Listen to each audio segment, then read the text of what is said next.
Assalomu alaykum akalar. Trekkering avtomobili ham avtomobilimizda bo'layotgan muammo. Benzda yaxshi yurmayapti. Ikkinchi cheklar amaliyot qo'ygan.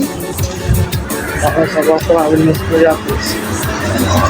Motor ishlash holatlarini ko'rishlaringiz mumkin. Halqa ishlayapti.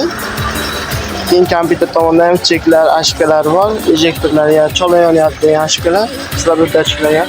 Xohlasa ko'rib, bitgandan keyin ko'rsatib o'tamiz. Akalar, xohlasa ejektorlarni yechib oldik.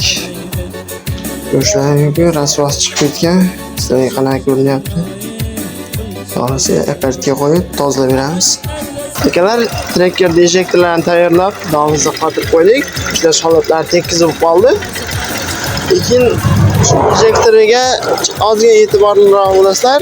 Bu planka qo'yilganda kichikroq qo'yilgan ekan. Bu narsa juda ko'p bo'lyapti. Uzilib ketib qolyapti. Mana bu kabelni sizlarga qanaqa ko'rinyapti bilmadim.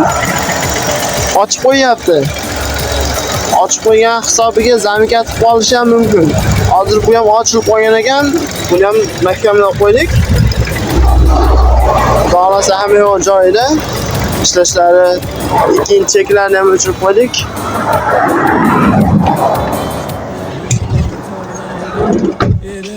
Ko'rishlaringiz mumkin, chekni ham o'chirib qo'ydik. Kimga shunaqa xizmatlarimiz kerak bo'lsa, bemalol murojaat qilasizlar.